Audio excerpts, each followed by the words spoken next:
All right, so we're back at it again. So today I have the opportunity to have a good conversation with, let's see, another Trinidadian fella. His name is Mr. Chris Spence. So I hope that you all enjoy today's conversation. We're just going to talk about a multitude of things regarding being a West Indian, moving from the Trinidad, and then coming up here to the U.S. So I hope you enjoy today's conversation. So here we go.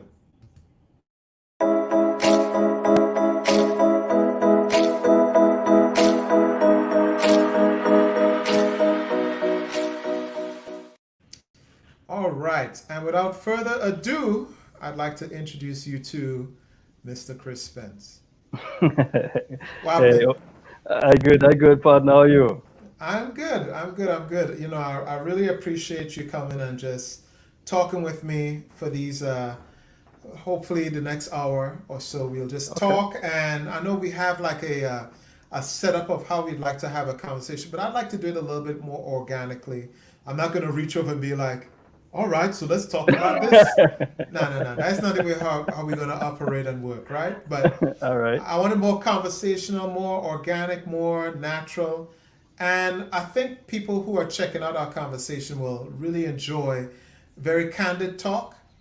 Yeah. Keep in mind that these opinions shared by either one of us are only opinions of us and not the opinions of the larger organizations we may be working for, right? So I just want to give everyone the courtesy of that. But Chris, talk to me now. Tell me about who you are, your background, and all of that. Hmm. Who am I? Um, Complex question. Hmm. R- Purposely. yeah, yeah. Well done, Otis. Trinidad is my roots. Hmm. My parents live there. Um, Middle kid, so to speak. Twin sisters after me, who I call the overachievers, and who if they're watching this, I hope they hear this. Um, who I look up to, honestly. Hmm. Um, an older brother who is, was, and will forever be my hero. Hmm. Um,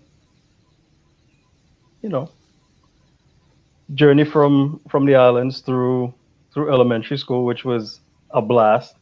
And I look back on every memory that I have from the discipline. You know what I Hmm. mean by that? Hmm. That we Hmm. got in school, Hmm. and I went to a Remo Boys RC, so it was chock full with the Catholic structure within the Hmm. school. Yeah, so it was the nail checks before you go in class in the morning. Lord, Yeah, yeah, with the ruler, right? Lord. Um, but I value those experiences too. The friendships that I made Hmm. um, all through high school, and for me, high school, and I mean, I guess we could explain it for the context is high school in the Caribbean is a little bit different than it is here in the U.S. Very much Um, so. um, I guess maybe the way the New York City system is structured, maybe the closest approximate to the way it is in the Caribbean, Hmm. where it is a testing into, right? Hmm. So there is this common entrance exam that all kids Hmm. have to do at the end Hmm. of their elementary education, or what we call primary school, Hmm. right?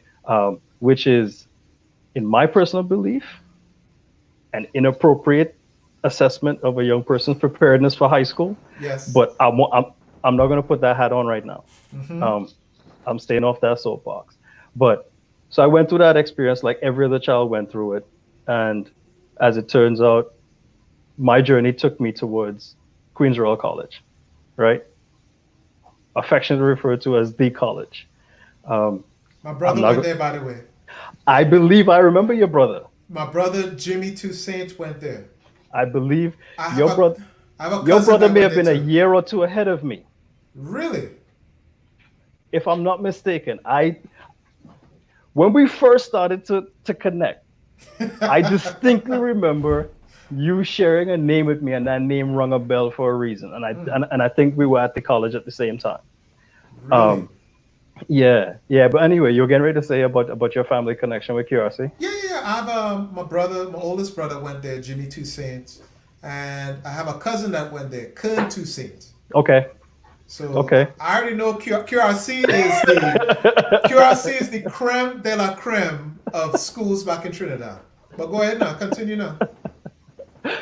Um, but that experience was valuable for me Mm-hmm. because I kind of want to take a step back to my childhood, right? Mm-hmm. My grandparents were instrumental in my life. Like Mm-hmm. they gave me no, I mean, and I mean this as no aside to my parents, right? But my grandparents gave me such a foundation that I have no excuse but to build the biggest skyscraper of my life that I can, Mm-hmm. right? And my grandfather to me is like I can't even begin to, and I believe I have an extensive vocabulary, but I can't even begin to describe to you the impact and the importance of that man on my life, right? I'll tell you this: Hmm. a lot of older West Indian men kind of grew up in that very British regimented way of life. My father grew up that same way. My father's still here, thank you, Lord. Right? You know, a lot of older West Indian folks grew up in that sort of very British regimented sort of, you know, mentoring type of mentality, I would say. Yeah. And maybe I'm speaking anecdotally, but I believe a lot of us that grew up after them are kind of in the same sort of The same way that we mold. live. Yeah, the same Hmm. mold. Yeah. Yeah, no question. And the one thing that my grandfather planted in me very early on was a knowledge of self, an identity of self, and a connection of self to Africa. So I cut my teeth on Pan Africanism. Mm, So when we were talking before about Stokely Carmichael, I yes. first knew him as Kwame Ture, and then later learned that his name was Stokely Carmichael Mm-hmm. Mm-hmm. Mm-hmm. because my grandfather he was aligned that way, and so he gave the opportunity to all the grandchildren who wanted to listen because he was a teacher by nature. My grandfather was a teacher. Didn't go past maybe year three in primary school Mm-hmm. officially, right? But the man is learned, and so I got those lessons coming up from, I would say, from maybe the age of 5 or so, all the way through maybe 13, was a solid base that he was building in me that I really didn't even really understand at the time. I'll be honest with you. Mm-hmm. But I come to appreciate in this season of my life, right? He didn't start up the end Jack party, right? Nah, he wasn't. But what I'll tell you Okay. though is, interestingly enough, he talked about Marcus Garvey quite a lot, Mm-hmm. extensively, Mm-hmm. right? And after he passed, one of my cousins reached out to me and said, so we were cleaning through daddy's stuff, and guess what we found? My grandfather was a UNIA card holder. He had made a deposit on the Black Star liner to take his Mm. family back. Wow. Circumstances came about, and he didn't finish that trip, Yeah. and he settled and made his base in Trinidad. Wow. But I share that for you to understand the seed that was planted in me, right? And so going through primary school, you have the interactions with kids, and you I think at that time in life you look at things purely on the surface level of, that's my friend, Mm-hmm. right? So my friend may look differently than me, he may have different texture hair, Mm-hmm. he may whatever, but at the end of the day, that is my friend, because that's where our brains are kind of processing most of life that's coming at us, right? That's how we grew up. Yeah. That is Trinidad to a Mm-hmm. T. Mm-hmm. As you said, you spoke a little bit as far as a description and in a food almost. We are a Callaloo culture, Oh, no question. and I No absolutely question. agree with that. And there's still work for us to do, Mm-hmm. right? Cause that callaloo a little grainy, you know. The Yeah. coconut, the coconut ain't really smoothing it still now. Yeah. I hear you. I Um, hear but we are callaloo culture, you. Mm-hmm. and we have the potential to really get it right, right? But there's work for us to do. I'll it leave that alone for right now. But I would say it really takes a person to be, purposeful in oh trying no, to make it work, trying to adjust accordingly, trying to understand that the 70s, 80s, 90s were then, but you now have to live the reality that we're living now. mm-hmm. And speaking of the 70s, 80s, and 90s, we came up into the US in the Yeah, 90s. yep, And, many of us, well, let me not say many, because there may be some who don't do this don't apply to, but you and I may have had a preconceived notion or a thought of how the US is. hmm, And the US people, friends that we made, may have a preconceived notion about who we are as West Indians. Who are these black boys with these funny accents and all that stuff? no You, question. you want to talk a little bit about, maybe your experience when you just came up and your adjustment period? Right. So yeah, we did, no question. Um, Mm-hmm. and I think part of what we formulated our ideas or our concepts about each other Mm-hmm. is what we consumed of each other through media, right? Hmm. Um, so on one hand, there was, and I say this not to trigger anyone, but I say this, on one hand, you had the Cosby Show Yeah. and what that represented. There was also what was also portrayed as urban entertainment, which Mm-hmm. portrayed nothing but the the more difficult parts of the underserved black community in America. To be blunt, hoods, pimps, tricks, and all that different stuff. Basically, yeah, you know. Gangsters. That's Uh that's huh. that's what there was barely any sort of gray area. No, It was the extreme of both ends. That's what we grew up absolutely, seeing. absolutely. So that was a construct that you had to build a concept of what this world was that you were stepping into, right? Mm-hmm. So you stepped into it, and then you had to first deal with the fact that what you're feeling and what you're thinking, you're being confronted with examples that defy that. So what do you do with that situation, right? Well, and luckily, because I know you're a very learned man, but I'm thankful that I'm learned myself. I learned in college, when you're experiencing difficulty adjusting to a new reality Mm-hmm. that contradicts your preconceived notion. That's cognitive bias. No, no, no. Hold on. That is it cognitive bias? No, that's not No, it. no. Oh, hold on. That's not the right word. It is shoot. I'll figure out what the word is. But it's a term in psychology where, man, I'm experiencing this, and it absolutely contradicts what I always traditionally believe. Like, what things did people believe about you Well, prior so to knowing you? I'll share what has been shared with me by people who have become my friends, Mm-hmm. right? Um, there was an assumption of standoffishness because, well, okay, let me first share that my interaction and my insertion into American culture was at the college level, Mm-hmm. right? And so that being first an academic institution that also happens to be a social construct of itself, um, you're dealing with two worlds at the same time, right?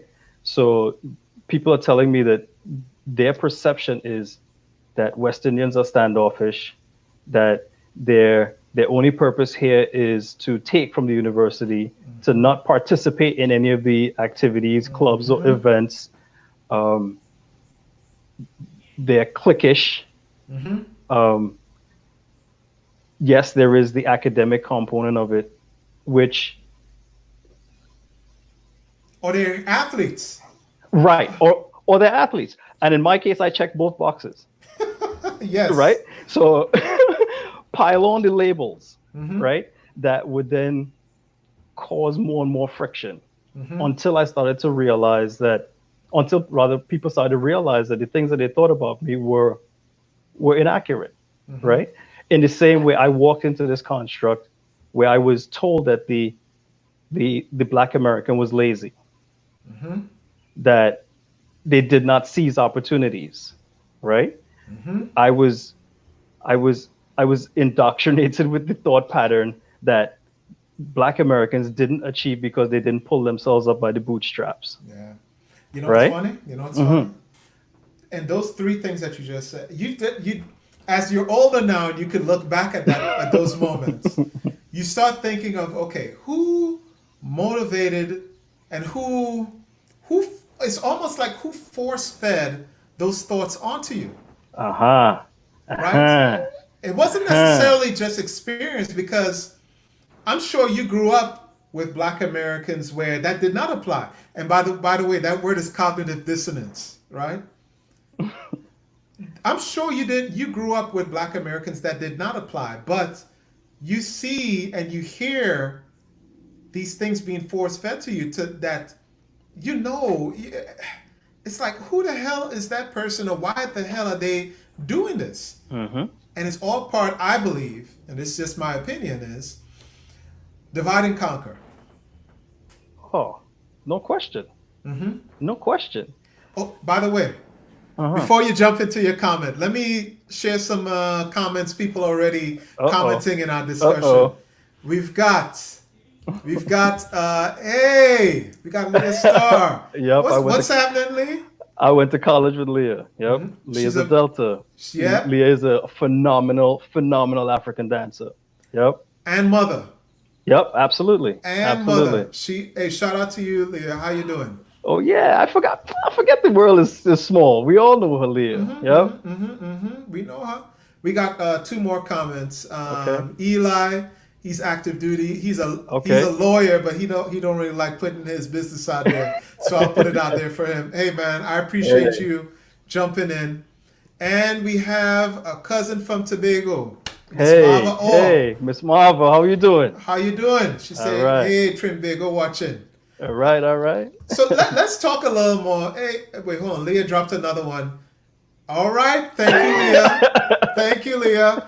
We're just trying to share and talk about the West Indians experience, right? So I Hmm. know you was jumping into making a point there, and I apologize but I had to jump in some of them Nah, comments. no, Go nah, ahead no and worries at all. I go ahead mean, and continue this, what you're saying. this only works if it's interactive. Hmm. No, when we talk about what we consume, the question that we learn to start to ask is who's feeding, Hmm. right? Did Malcolm And X talk about that? Who taught you to hate yourself? hey, there you go. There you go. There you go. Ooh. There you go. I mean, and if we want to even look at that era, and I look to that era of the '60s as such a fertile era Hmm. that I go back there for some of my own spiritual nourishment, right? Um, because at the same time Malcolm was saying that, you have Thomas Sankara who was also talking about imperialism, and imperialism exists on your plate. And so to end imperialism, you have to change the way you eat. So if you're going to eat imported foods, then ultimately you are still beholden to the person who's feeding you. So you change your diet to what you can produce, right? But I don't want to. I That's don't want to another take us too route. far That's astray. that's that's a far I don't area want to take us there. too far astray. Okay. But it's relevant, right? Hmm. Because as we start to look at who's feeding us what we consume, we start to ask the questions: Why are they feeding this to us, Yeah. right? Um, and yet, inevitably, I have to believe that divide and conquer is the ultimate strategy.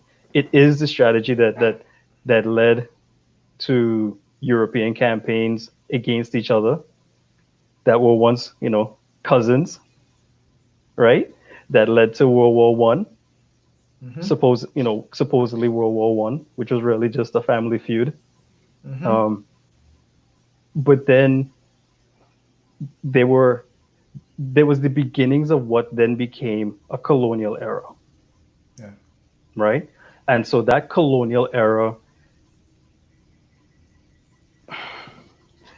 was deliberate. It was engineered Hmm. with a desired result. If you look at it, if you look at it purely from an academic perspective, right?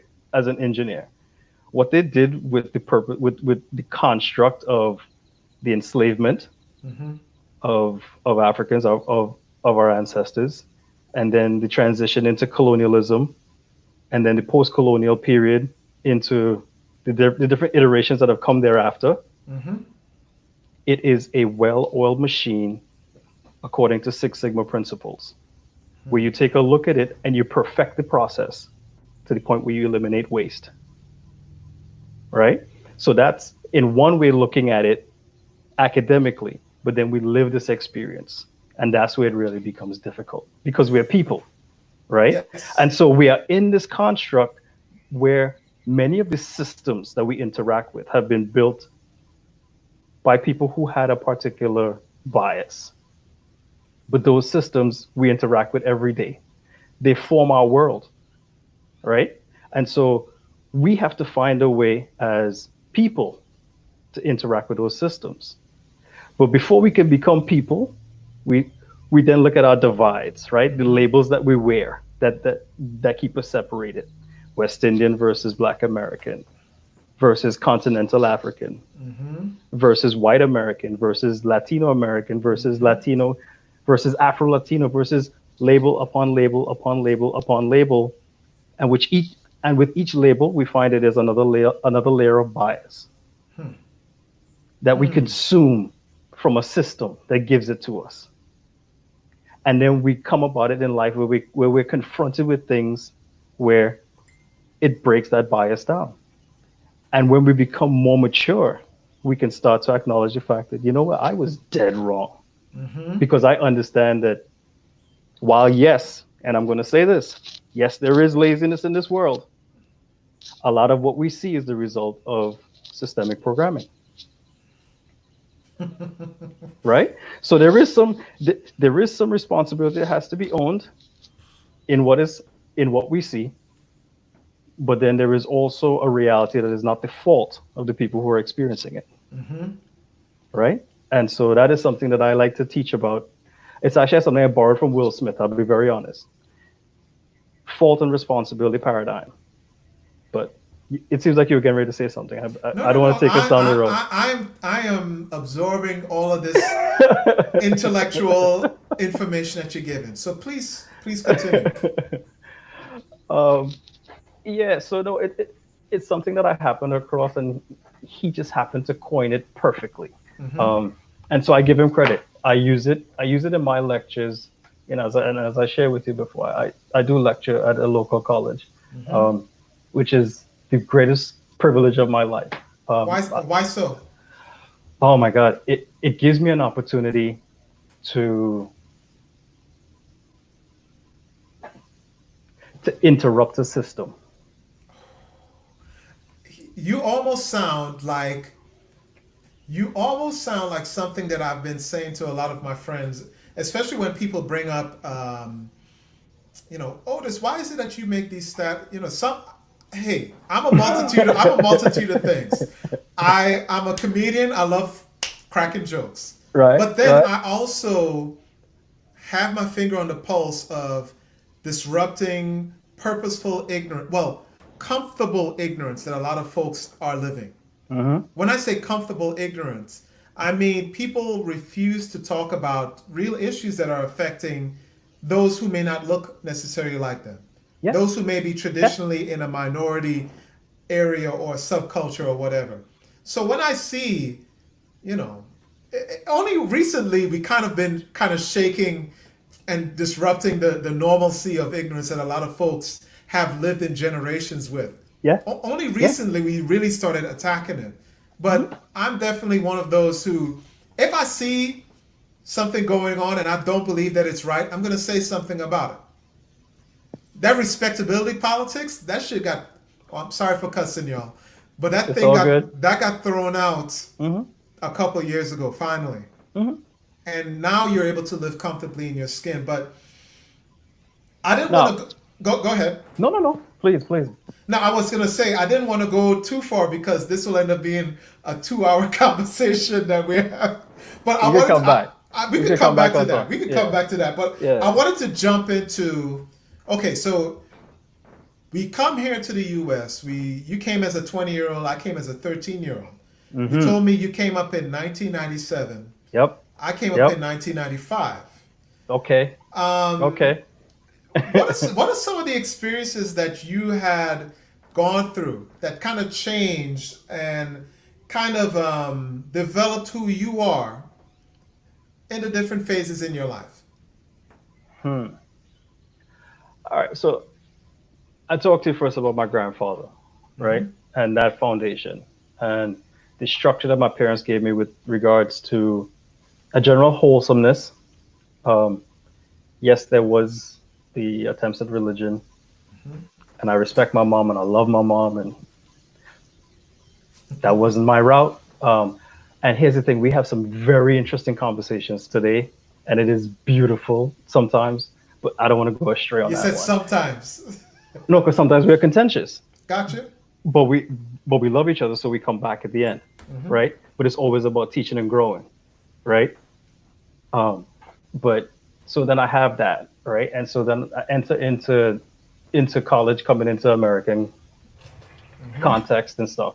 And this is in Baltimore, Maryland.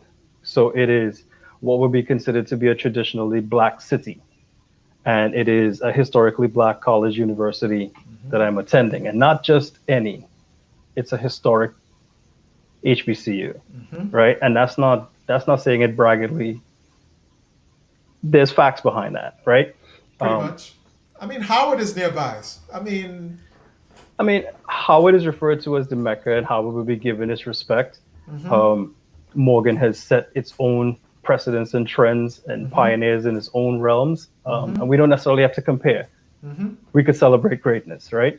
Um, and what I would say is probably the best, worst thing that happened to me was getting hurt coming out of high school because all of the scholarship offers went away. And that was an And experience, I'm sure. oh my God. Um, but it gave me an opportunity to learn humility, right? Because granted, I was not the best athlete in high school, Mm-hmm. but I was good. Um, had phenomenal grades. Again, not braggingly, but Mm-hmm. that's the reality, right? And so there was a certain persona that you started to live based upon the feedback that you got, right, from your peers, from your parents, and I'm gonna say something, and don't take it disrespectfully, but nah, go for it. I would think that having a grandfather Mm-hmm. who taught you all the different aspects of Pan Africanism would Uh have huh. kept you humble and hungry and Mm-mm. learn and wanting to learn more. Nope. It's the exact opposite. I wouldn't say opposite. I really wouldn't say opposite. You know, um, in that experience, I think that we're all adolescents, right? And so as adolescents, we go through these experiences where there is there's nurture, which is the foundations that we've been given, and then there's the reality of nature, which is what we walk into, right? We had a little disconnect there for a moment. I I nah, no apologize. worries, no worries. Go ahead. Oh, we're still going. Now I was just saying, my router, I guess, went. We probably talking too much hot stuff, and they decided to cut us off, right? But go on now. Continue. Continue. um, yeah, so yeah, so even going through high school, even with my foundation, yeah, there was that reality that I grew into the big head, Mm-hmm. despite what should have been a, a connection to reality, Yeah. right? But what I learned very early on too was code switching, right? Code switching that saves Because lives, man. man, listen, because okay, so I came from a Remo, right? And I came from humble beginnings. Love my beginnings, right? I'm gonna tell you something after when you're done. I'm talking about having to go fetch water in the morning to take a bucket bath before you go to school. And this is at four. This is no no no no no no. Let's talk about it. This is at 4 something in the morning Mm-hmm. because you got to start the journey at 5 to make it to school by 6:50 something, because if you're Mm-hmm. walking in the gate at 7 o'clock, you're late, Mm-hmm. right? Let me tell you something. But when you walk across that gate, Mm-hmm. you put on another shirt, Yeah. right? Let me tell you something. Uh, Going from so, I didn't tell you where I grew up in Cookery. I mean, in Trinidad, right? nah, but go ahead. I grew up in Cocorite. Uh-huh. If you know anything about Cocorite, Yeah, Powder Magazine. that's one of the that's look here. If you all I go had on, I if had you all brethren who go, went to QRC with me from Powder Magazine. let me tell you, let me tell the viewers something. If Right. you all go right now and check out U.S. places that they say to avoid in Trinidad, it's Lavantil, it's Yeah. some other place, but I know Cocorite, Is one of them. specifically Cocorite is one of them to avoid going there. But I was in primary school getting best grades, A's, and all that different Mm-hmm. stuff. I went to Digo Sec, where I was not the big fish in a little pond anymore. Yeah. And I get humbled. And this is at a young age, right? This is Yeah. at a real age. But being humble, Mm-hmm. humility is a necessity in order for you to absorb new information. Absolutely. And if I didn't go through that experience at the end of high school coming into college, I wouldn't have wound up at Morgan. I more than likely would have wound up at another university that will remain unnamed, right? Um, but looking back on my experience, Mm-hmm. I cannot put a value on what the safety net of being at an HBCU Mm-hmm. gave to me in my transition, And right? let me come back to that. Let me Mm-hmm. come back to that. So we have Yeah. some new comments coming in. Let me Okay. go ahead and read off some of them, and then I'll share my experience to it going from college, right? So Right. Right. let's jump into some. We have one from Mr. Stefan Hector saying, Ah. Yep. I met Spence as a two-time winning football coach. I found out later that that's one of his least accomplishments. Look here. Yep. I That's did. I did play what we call American football, mhm. and I did go on and coach it. And I would say I did fairly well. Yeah, we did win 2 championships. So Nice, nice, nice. He had a little follow-up here. He said, this guy, he said when he grew up, he want to be just like you. Hey, listen, that's just a reflection on the man that I'm seeing in front of me right now. mind you, this guy right here who is speaking, Mr. Hector, Hmm. is himself an aeronautical engineer, Guyanese, if I'm not mistaken, and St. Lucian. Lord, he gonna get me if I'm wrong on that one. Hmm. But with the Guyanese for sure, because I know I kill him with the chicken curry and curry chicken all the time. I hear you. I hear you. But we have some more comments coming in. All Let read right. some of them. We have another one from Miss Leah. She said, "The Morgan State." Okay, okay. We got who's this Oh, right here? Qua quad. Respas. That was my Spence, quarterback on. what? Yep, that was my quarterback on two championship runs. Nice, nice, nice. Okay. He said, let's see, we have some more coming. We have one from Miss Wisina Spence. Yeah. Who's that? That's my wife. Ah, That yes, should be a yes. giveaway. Hey, Yeah, that Morgan hey, will make you or hey, break you. Morgan will. I hear that. I hear that. Hmm. We have one. So this fella right here, Bevon Waldron. He was my best friend from Digo Sec. Okay. I've known Bevon since 1993. Okay.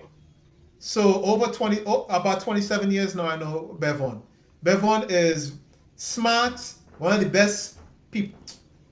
I don't want to talk too much because he's a friend of mine that I still hold true to my heart, right? Much We're talking respect, man. about Much things respect. that we bring up.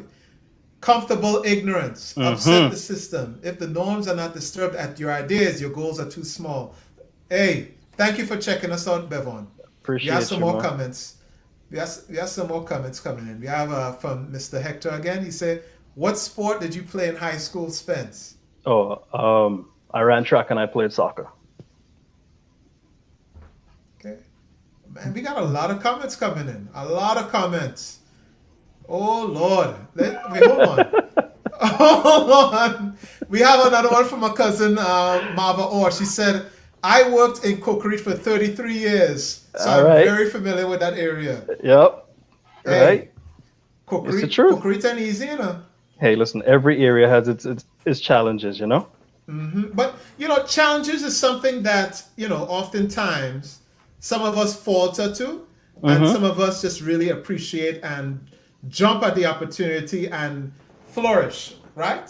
Some of Yeah. us flourish at challenges. Some of us don't really see challenges too much so as something that, oh no, I can't make it through it. So they have to persevere. So I'm sure in your career, in your Hmm. adult life, you've run into some challenges. Let's talk about a little bit regarding now moving into college and the challenges that we experienced there.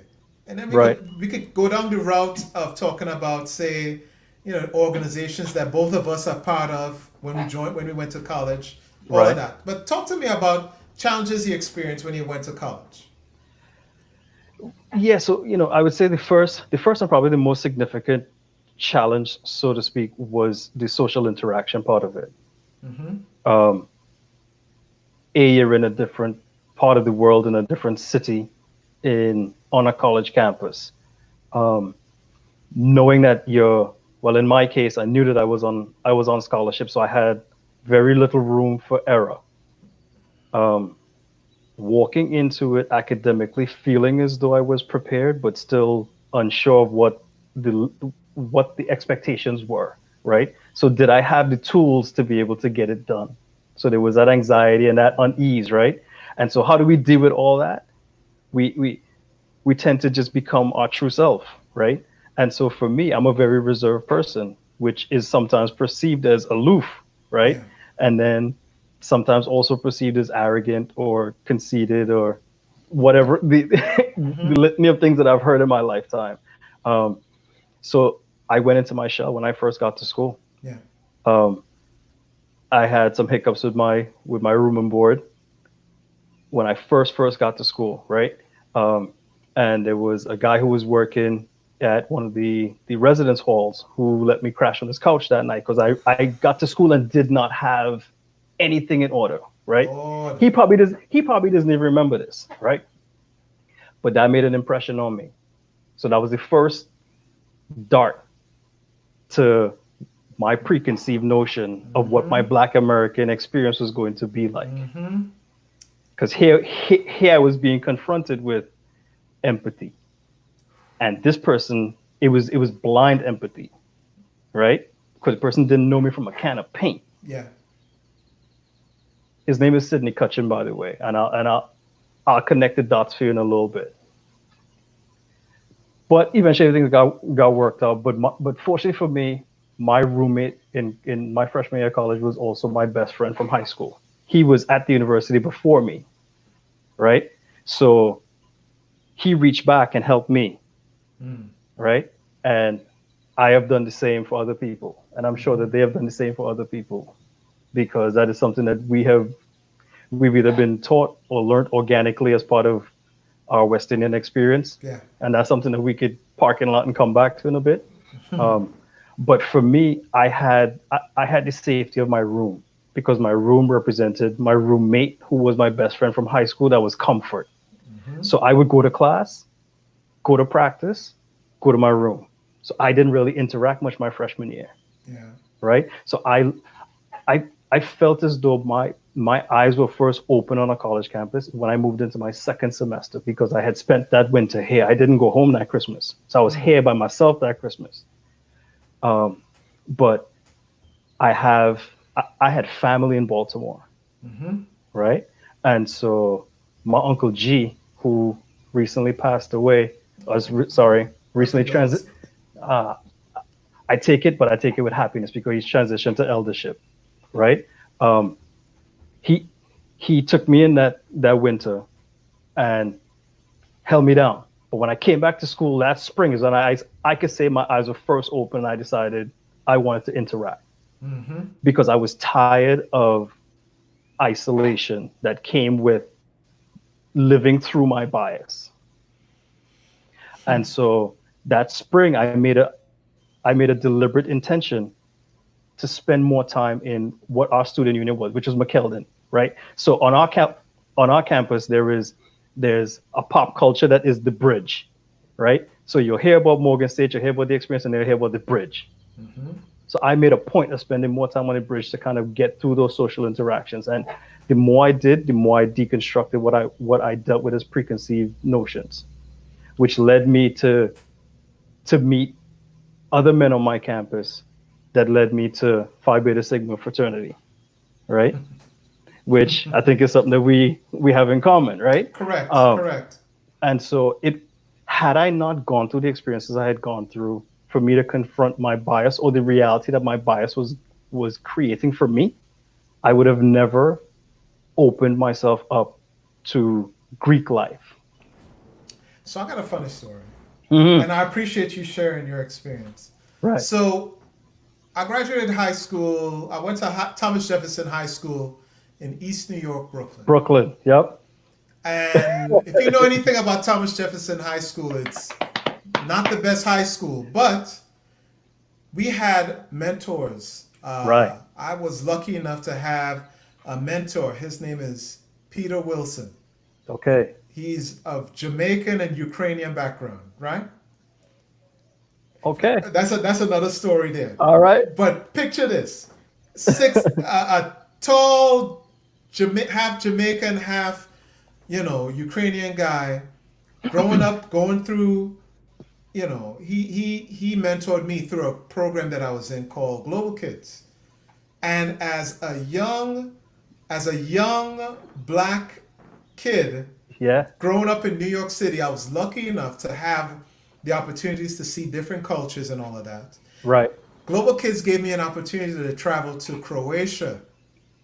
Hmm. And I worked with Serbian, Bosnian, and Croatian youth. Allowed me the opportunity to be a global citizen, to see people Hmm. in different Hmm. backgrounds. I came from a West Indian, Caribbean background where I saw different faces and races. And Right. then coming to New York, I think, was the best thing to allow me to see different faces and races and experience that. So I say that to say, then I left New York, went to college in Indiana, in Greencastle, Indiana. Okay. And picture young me, you know, I was interacting with people of different backgrounds and I didn't care what they look like. White people, black people, whatever, it doesn't matter. Hmm. But unfortunately, I did not, because of me not wanting to limit myself based on biases that people may experience, I was unfortunately somewhat kind of shunned by those who look Hmm. like me. Right. Right. Like, what are you dating this white girl for? Right. All those experiences I had in college. And, I left there, came back home. I didn't adjust really well when I was there. Then I joined the military. And the military Correct. Yeah.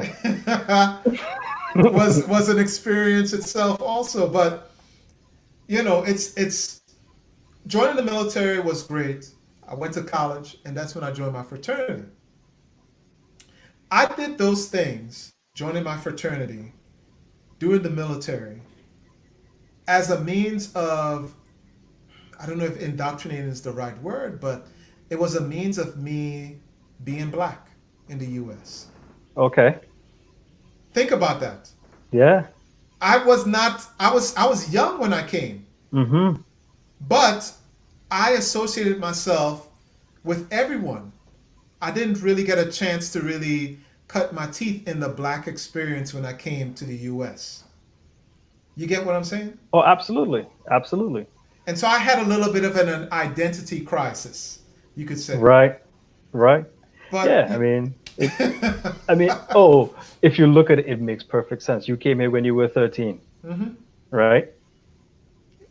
if we look at that physiologically, that's when you're going. That's when you're really entering into puberty. Mm-hmm. That's when your brain chemistry is probably at its most unstable. Mm-hmm. I say I'm that going. I'm respect. going. I'm going through that right now with an 11-year-old. So I already know. Partner, I could tell you about that. I could tell you about that. And I'll share the best piece of advice that someone gave with me. Understand that from the age of 12 to 19, their brains have been abducted by aliens. What you're talking to is their shell. If you understand that, it makes dealing teenagers a lot easier. Yeah. Trust me. Mm-hmm. Anyway, um, but when you came, you were at such a formative age, right? Mm-hmm. And so, if your worldview was cosmopolitan, then your experience or how you walked into that space of Thomas Jefferson would have been in that same ilk, Yeah. right? And so then you found yourself being ostracized by people who had expectations of you based on their own bias. Yeah. That you should have acted a certain way, you should have behaved a certain way because of we're skin folk. And I did not. I wasn't that guy hanging outside. You know, I grew up in a very poor area in New York City, Right. but I was rich with mentorship and knowledge from not only Peter Wilson Hmm. or the Global Kids, but my own family, because we Absolutely. we are an academic family, Absolutely. and that is something that I am eternally grateful for. So it was, it's always an adjustment period that you had to go through, Right. as a brown. They think when they see a brown face, before you open your mouth, they are just another regular Aha. So person. you see that point you're coming to right there Mm-hmm. Mm-hmm. is a point of reality that I want more and more people to come to. And I'm sorry if I'm about to sound soapboxish for a bit, right? Go for it. Irrespective of whichever label you decide to wear on your chest that day, understand that the world is going to interact with you based upon the label that they choose to view you through. And for all of us who look this way, please understand that the world is going to look at us irrespective of Mm-hmm. Otis being from Corcoran, me being from Arima, somebody else being from New York, somebody being from Louisiana, somebody being from Guinea-Bissau, somebody being Mm-hmm. from France. Mm-hmm. Please understand something, irrespective of where you come from or where your social strata may be. So if you want to get into the classisms, we can too. Mm-hmm. But understand that every time you step into the world, those systems that have been built by those who don't look like you're interacting with. So it is imperative upon us to find that common ground. And unity doesn't require uniformity, right? I can What do you still mean by be, that? Talk to me oh, about that. What do I mean? listen, as long as we're rowing in the same direction, let's row. Mm-hmm. Let's get this ship to the end, right? I might row with a bigger stroke than you, Mm-hmm. right? But it doesn't change the fact that we're heading in the same direction. And so when we start to take a look at things, and I'm not trying to reduce all of our experiences to a monolith, because Mm-hmm. as a Black community, we're not. But what I'm trying to say is there are certain key issues about which we have to unite.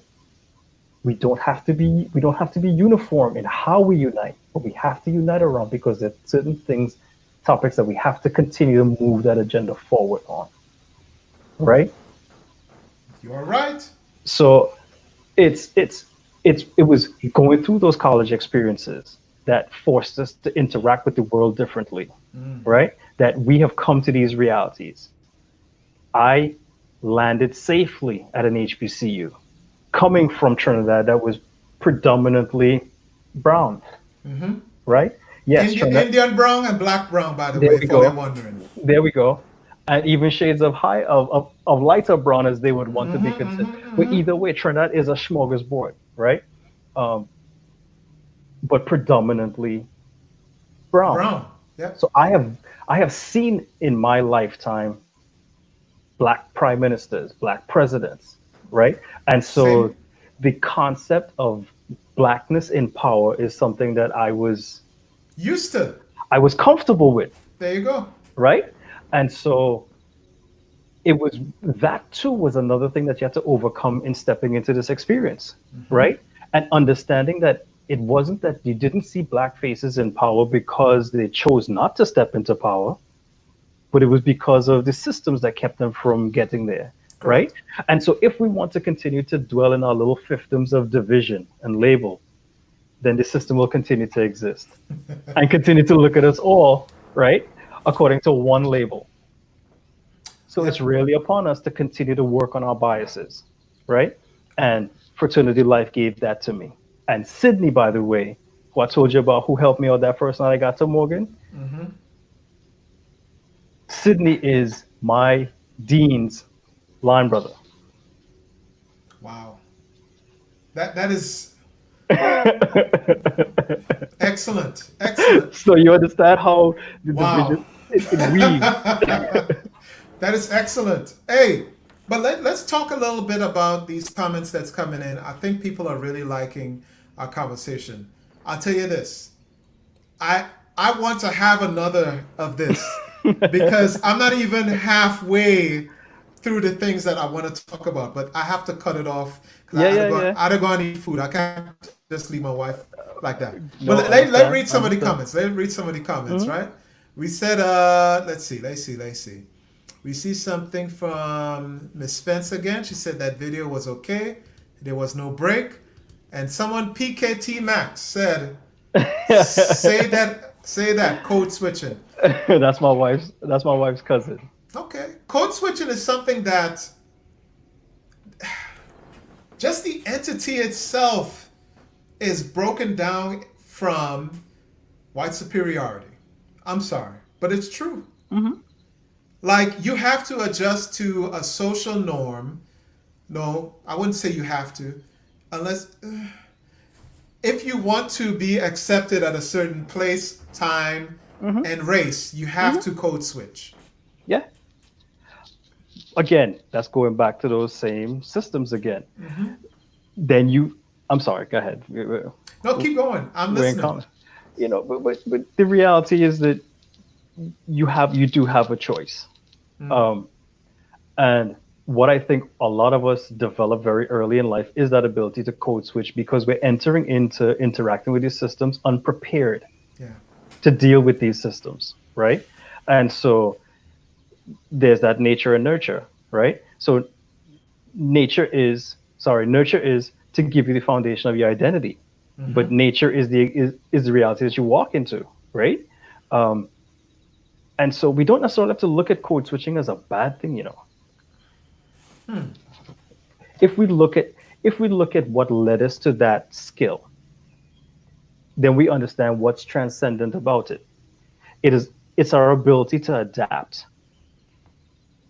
We have learned to develop different dimensions of our personality, and that in and of itself is a strength and a skill. Now the why is something that is egregious, but let's look at the what has come out of it. Professor, I know you see my face and you see. Yeah, I know you have a difference of opinion, but that's what it's about. Yeah, That's what these conversations are about, I right? got you. If I was The, back home, I wouldn't have to code switch. no, not at all. You think. I could just Think. exist. You think so, eh? All right. So Woo! I let me see you give you an coming. example. Let, Go ahead, go let me give you ahead. an example. Mm-hmm. You are Otis Toussaint driving a legally registered private vehicle, working as a hack taxi, or what we call pulling bull back home. Mm-hmm. And you're driving in Mova or Laventil or Coquerie. Mm-hmm. You get pulled over by police. What's that interaction like? Well, with me personally, yeah. I mean, you know what? Now, You know what? You know what? I'll tell you parking this. lot that for a second. I'll tell you this. Parking lot that for a second. Go ahead. Go ahead. Otis Toussaint, Esquire, State's Counsel, walking into Hall of Justice. Yeah, it's a difference. Irrespective, brother, I think we wind up developing dimensions of our personality that we are able to go to for us to be able to exist in a certain space. Um, a label of that has been put on it, which is code switching, and there is a certain stigma that has been attached to it. Now, You know I what? understand we have different feelings Yeah, about it, but yeah. again, my role as an educator is to push you a little bit, right, and to present a different paradigm of how we could potentially look at it and leave that alone. We might have a conversation 3 years from now, and you say, you know what, Spence, I thought about that again. I still don't agree with you. I but it think means that we're still thinking on it, we're chewing I on it. I think because I grew up as an academic, Okay. and I never really visualized myself as a, not to look down on it, but I never visualized myself as some taxi driver growing up in Mm-hmm. Trinidad. Mm-hmm. That will never be my reality, was what I was thinking. So Right. I was with a bit of arrogance there that I acknowledge. And Hey, hey, that is part of the process, my friend. you are It's a right. it's a lot of it, and I think every day I learn a little bit something new about myself. Yeah. And so, you know, look back and I look at my resume. Yeah, there are things on my resume that I am proud of. Hmm. I probably didn't take the time to celebrate in the moment, but that is a personality idiosyncrasy of mine. I need to slow down and celebrate my achievements. It's something that my wife has said to me for years. I'm struggling with that. But anyway, um, but when I look at my life, I say this respectfully, particularly in the context of what we're dealing with globally with COVID-19 and the fallout thereof. Hmm. I have a very good life. I'm able to afford my life, but I'm not content. You should never be content. Ah, okay, thank you. Because I find myself finding, okay, I've achieved this, so now I ask myself, what next? Where am I growing to? Right? And so for me, academically, yeah, the things I'm pursuing, and I need to get back into that and finish that off. Um, Professionally, I think I'm doing pretty good, but I find myself now being drawn into other areas of my life, and that's where travel is coming in, and that's where gardening and farming is coming in, and you know, As I told you during our pre-interview, you're neither of us are in our final form. So ah, we should well always said. strive. We should always strive to, okay, what's next? What else Hmm. can I do? And don't view it as a negative where you're moving and advancing in your social development. Don't view that Hmm. as a negative. That's a positive. But as a positive, I want to add on a quick comment here on the page. Okay. My boy Bevon said, "No, sir. You have to do a little code switch when you get back here." Thank you, Yeah. Bevan. Thank you, Hey, Bevan. Well he said, right. Mr. He Waldron. right. He right, because when I'm here in the U.S., I talk, "Hey, what's happening?" Da, da, da, da. But when I go back home, I talk like, Hey, what going on? "What going Right? on? What Right. happening?" Right? Yeah. Absolutely. You are absolutely right. Absolutely. So let me get a couple more comments. All right. And I want people to come back. Oh man, y'all tempted me to just stay and just finish off this conversation and just keep going. But oh Hey, do Lord, not get the missus. Do not get me in trouble with the missus, please. I cannot. Hey, I had to go downstairs and hang out with my family. I've been doing Yeah. interviews all day, right? So let me just pull up another comment that I saw that I was reading here, and it come from Miss Tracy Olsina. You know Wow. Tracy? Yeah. Okay. Tracy said, Tracy works with me. okay. She said, as a first generation American of Haitian born parents and growing up in Brooklyn, it was an amazing feeling to visit Haiti for the first time and experience a land full of people that looked like me and were presidents, business owners, etc. It added a new dimension to my blackness. I tell you what, Tracy, that is a wonderful. It's almost the same pride that Black Americans had Mm-hmm. in Uh-huh. 2009. Mm-hmm. It's the same sense of pride that we had, and that's something that, it's very it's equal in our experience. That pride of seeing leadership that looks like you, Mm-hmm. right? So I want to give you props for your comment, Tracy. You wanna comment on this a little bit there, brother? I mean, Tracy and I have had several conversations about this, but yeah, there is an intrinsic value in seeing representation of yourself in every space, right?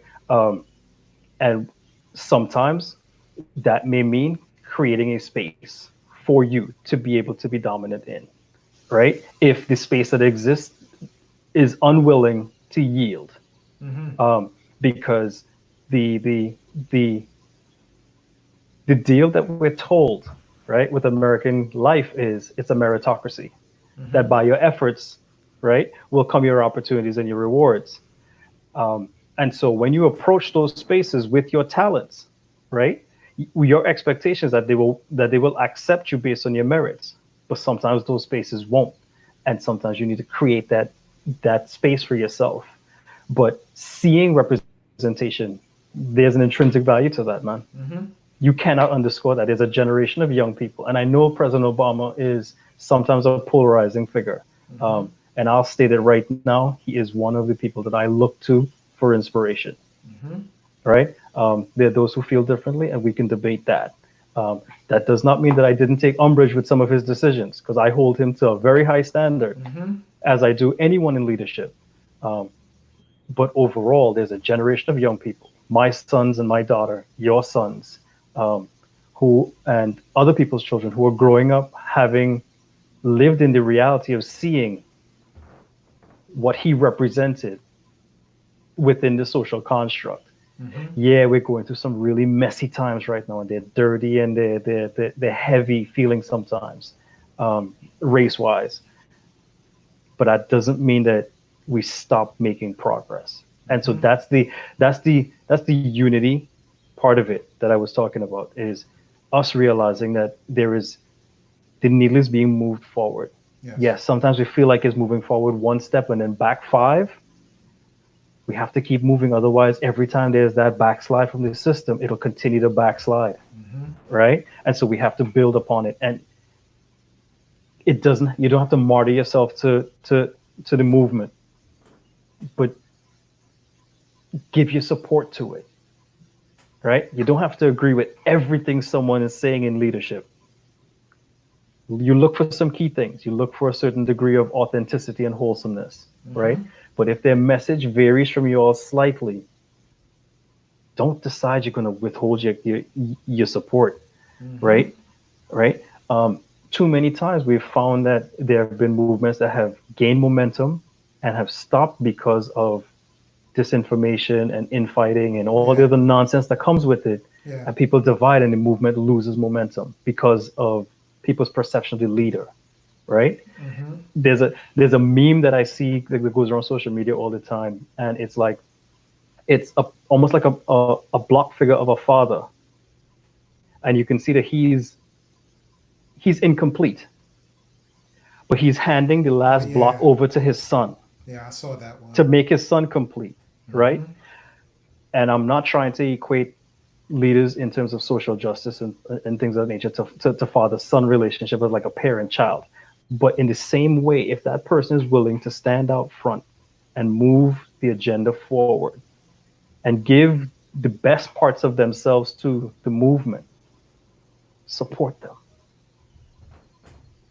That's what I'm talking about with unity without uniformity. Mm-hmm. And where they vary, and if that variance goes against one of your own ethics, Mm-hmm. you have every right to pull back, Yeah. right? But what I encourage you to do is find another avenue to continue to push that same yoke forward. Mm-hmm. Let's look back to the 60s. The civil rights movement wasn't fought on one front. It was in it was on the street. It was in the board. Well, it was in the classroom, I would Mm-hmm. say, because there were teachers who were interrupting the system. It was on Main Street with small business. Mm-hmm. It was in sports, right? Because we had people like Ali who was willing to forego his entire career Mm-hmm. based on principle, right? It was happening in the arts, music and jazz and acting. People sometimes don't give the respect to people like Sidney Poitier that he ought to Mm-hmm. get because of his stances, right? Um, but what I'm trying to get to is a movement doesn't move forward on one axis, right? That's physics. Mm-hmm. If you do that, you're trying to move something this way on one axis, what's going to happen is that ultimately it's going to tip. Mm-hmm. So what you want is multiple forces going in the same direction, enough to overcome the counteracting force. But Sir, yes, sir. before we leave, let me go through all the comments. And we only literally we had like a setup of how we'd like to talk, and Yeah, yeah. it's so organic, the conversation going on between us, that we kind of went over our time, but we're gonna have a part two. Are you? When are you available to do a part two? Let's do it, man. You know Let's do what? it. Let me go eat some food, and let's do part two tonight. Um, I would say come back again around Nah, you know what? You know what? You know what? Oh, what? let's set this up for another day. Another Let's day. set this up for Okay, another day. Let's set this up for another day. that's good too. That's good Yeah. too. I'm loving this conversation. But let's go Yeah. through all of this here. All right. So we had from Miss Spence again. She said, "Hey Nicole, your brother knows my husband. He should be here." uh, let's see. We have from Mr. Respas. He said, Okay. Spence has helped me mature and taught me a lot about life when I played for him. That is excellent. Excellent. Same here, man. We had from Mr. Stefan again. He said, I was tired of isolation, of living through my bias. That's something that a lot of us are going through right now. Like, I had this saying, and I said to some friends of mine, racists must be living in such a horrible reality. Like, the world is so full of dope people and dope experiences. Why are you limiting yourself with this ignorant mindset? But Programming, man. I mean, Programming. they need to deprogram. Look, there's so many foods, there's so many people, there's so many places, there's so many experiences that you can embrace and love and learn and appreciate from other people. But you're limiting yourself when I'm gonna live with this bias that I've been taught. I never experienced, but I'm just been taught. So I'm just gonna live it. That's just how people are, I guess. It is what it is, man. Yep. Leah said, I only saw you in the commuter lounge in McKeldon. That's our student center at Morgan State. Yep. Gotcha. She also said, one Trini girlfriend of mine, ironically from Arima too, told me that her preconceived notion of Americans was from BET shows. And you know what? Yeah, that was me too. We got to own it. Yeah. Both ways, you know. Both ways. People, hell, people thought that, you say you're from Trinidad. What part of Jamaica is that? What? What was that? Oh Yeah. my goodness, man. Yep. Do y'all have like houses and stuff down there, or do y'all live in huts and stuff? Oh, I'm like, come on, man, come on. Yep. Terrible. Let's go through some more comments. She said, she thanks our circle for showing her differently and challenging those negative stereotypes, which is an excellent thing. Shout out to you, Leah, for giving her that experience. Miss Spence said, it is the media that gives those preconceived notions. It is planned programming. Thank you for the comment, reconfirming what we're really talking about as well. Yep. Stefan said, I came here at 14 and oldest. That's how I felt too. Hey, it's natural. Yeah, it's an experience. It's an experience that we may all have to unfortunately go through, especially coming from third world Trinidad and Tobago or the West Indies or whatever to the U.S. So we have Stefan said also, my next Facebook status, unity does not require uniformity. Yes. Hey, we've been dropping dimes this entire discussion, man. That's excellent.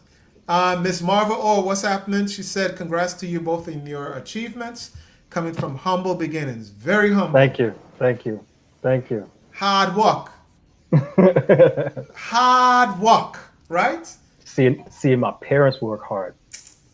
Ooh, hey, I tell you this. Seeing my mother have to clean people backside for all them years. You know what? That's for the next show. Yep. Because that's a repetitive experience of a lot of West Indian kids and their parents. Seeing and experiencing their parents having to clean people backside to give them the opportunity to come here to flourish. Yep. I get emotional just thinking about that, yes? It is a blessing. but it is something sometimes that turns into a quid pro quo, Yeah. right? That creates an unhealthy balance in that parent-child relationship, Yes. Yes. right? And that's all going to be part of that conversation. Yeah, part Don't two. that part Part two. two. We'll have a part two. Let read some more comments. Yeah, man. Let's see. Okay. From Stefan, he said, I had a hard time empathizing with black Americans who say they never had a black doctor, teacher, etc. I grew up in a country where teachers and doctors were black. That's, hey, but that's just proximity bias, though. You know, if you grew up in an area where people look like you're going to Hmm. have those that fill out different professional careers, right? That's just experience. Hmm. That's just proximity bias. But I understand where you're coming from, Mr. Stefan. Let's see. Let's see. He said, Dope Convo Otis. Wait, hold on. Dope Convo Otis, keep it coming. Hey, we have a Okay. part two that's coming. And part two is gonna be nice, real nice. Yeah, part two might be spicy. Hey, real nice, right? Oh, we got Royal Jack. He said, Roger, yep. That's one of my Roger classmates. Jack, sorry. Yep. He said, my Royalian brother, like you, I've been from home for a much longer time than I've lived in Trinidad. Who do you identify with, culturally, racially, ethnically, etc.? Ooh. Ooh. I had a stretch for that one there, boy, Roger, boy. Mm-hmm. Um, who do I identify with? Racially, I am black. There's no question about that. Mm-hmm. Culturally, I am Trinidadian. Um, I am also very aware of the fact that I am married to a black American woman and I am raising children who need to be given the best of both cultures. And so it's difficult for me to singularize my cultural experience. You sound just Um, like me. as well as I have been truly blessed to have the opportunity to travel. And Mm-hmm. so the more I travel, the more I find myself identifying with radical culture. And I don't mean that in an extremist way, but I mean the root from which the culture that I currently enjoy came from, Mm-hmm. right? As well as other iterations of that culture, right? Mm-hmm. So I can travel to Belize and go down south to Dangriga and interact with the Garifuna, and it feels as though I am right there in Trinidad, right? Or I can travel back to Benin Republic in West Africa, and yet, fortunately, French I am, I'm fairly comfortable in, Mm-hmm.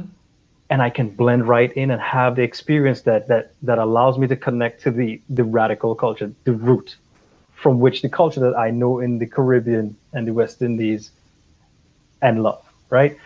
Ethnically, I have been also fortunate to start to look into my ethnic Mm-hmm. background, um, and I know that it has been confirmed that I have Yoruba and Hausa roots coming out of Nigeria, Mm-hmm. and some of my travels have taken me into some of the old kingdoms of the old Yoruba kingdoms. Um, there is more work that I have to do because my plan is to connect the dots of when my ancestors were transshipped.